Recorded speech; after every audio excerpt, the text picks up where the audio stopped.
Meet Sarah. She's a bright, ambitious young woman who's been grappling with her OCD for many years. Sarah's struggle centers around the paralyzing fear of making the wrong choices and the consequences that would follow. This fear permeates every aspect of her life, leaving her feeling trapped and overwhelmed. She often finds herself not speaking as to not risk saying something wrong. She does the same thing every day and doesn't deviate due to the fear that she won't make the right decision in something new. And when she does make a mistake, big or small, she spends hours ruminating about it. Was this right? Was it wrong? Are they mad at me? Did I ruin my future? Will someone turn me in? What if I did something inappropriate? Sarah isn't the only one that experiences this. Many with OCD do as well. Making mistakes in life is normal. But what if the fear of making this mistake dominates your life? In fact, often OCD demands 100% certainty. The risk is just too strong to make the wrong decision. So ultimately, individuals feel paralyzed or put the responsibility on others. Of course, no one wants to make the wrong choice. But in the mind of somebody with OCD, it can feel like life or death. They can even be the smallest of decisions that can cause anxiety and fear. From the outside, these fears may appear irrational or exaggerated, but within the mind of somebody with OCD, they are like distressed to the max. The relentless cycle of an intrusive thought, doubts amplify their fear and anxiety with like any decision. And I mean like any decision. Should I put these socks on? Should I not? What if I wear the wrong shirt? Leaving these individuals feeling trapped and in a constant struggle to achieve this level of certainty. These simple tasks, such as choosing what to wear, what to eat, even selecting a book, can become taxing on an individual. The mind becomes so consumed with all these possibilities of negative outcomes and repercussions of making the wrong choice, further fueling the cycle of anxiety and reinforcing the need for absolute certainty. And I know what a lot of people are thinking. Well, yeah, making mistakes, sure, putting on the wrong clothes, I don't know, all these different things. That is not a big deal. Like mine is a big deal. If I made the wrong mistake and I touched this thing, I got sick, or if I did this and someone got hurt or whatever, all these mistakes, like this is different, this is different. But no, I mean, any mistake can cause somebody anxiety. These fears typically start with a what if? What if I said something wrong? What if I get fired? What if I did something inappropriate? What if I copyrighted this?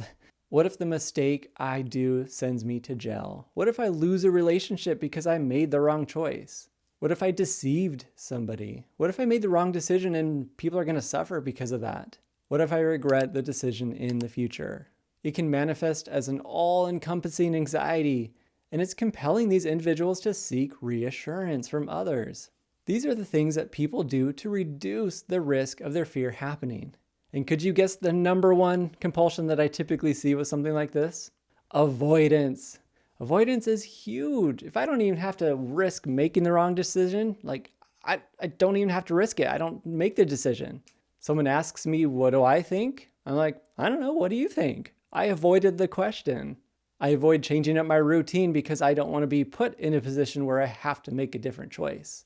Reassurance is a big one as well. Do you think I'm okay? Do you think I made this decision? Do you think this is the right decision for me? What if I made the wrong decision? Asking people on forums, asking parents, asking friends, and just checking, replaying the situation. Think it was okay that I did that? I don't know if this is okay. Should I have done that? Did I make the wrong choice? What was their facial expression? I don't remember. And it's often giving the responsibility to others to make some decisions for them. But I didn't come here just to tell you that, yeah, people have a hard time making decisions. I want to tell you what to do with it. Well, we do treatment, of course, and usually it's the treatment for OCD. If someone came into my office, we'd write down all the triggers and rank them from easiest to hardest. What are all the things that make you feel nervous when you're making a decision? It could be things like sending an email without your signature, cook something inappropriate for your family, wear your shirt inside out, sharing a picture on social media that people might not like, not put your grocery cart back in the store, get in the way of somebody while walking. Make it a point to make a decision within 5 seconds of any question being asked. You might play Would You Rather with somebody and you answer the question as fast as you can, and you risk that you made the wrong choice. You face the trigger and you keep on making the mistake on purpose. And you might be thinking, well, that just makes me like a big jerk if I'm going to get in the way of people and I'm going to make all these mistakes. And guess what?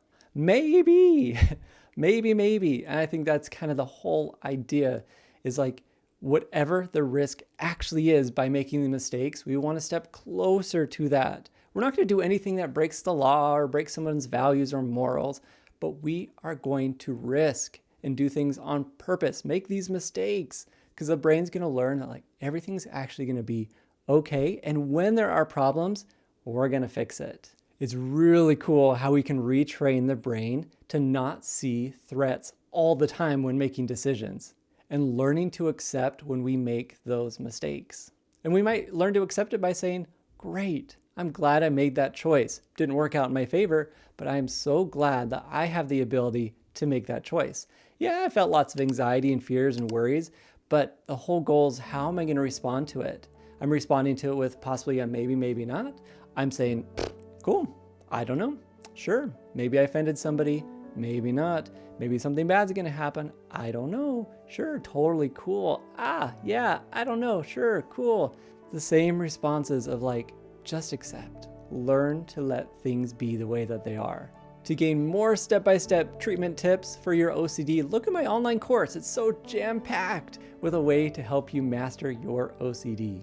And to gain the upper hand on this darn thing, go watch this video right here where I'm gonna teach you some different skills for your OCD. Thank you so much for watching, and I will see you next time.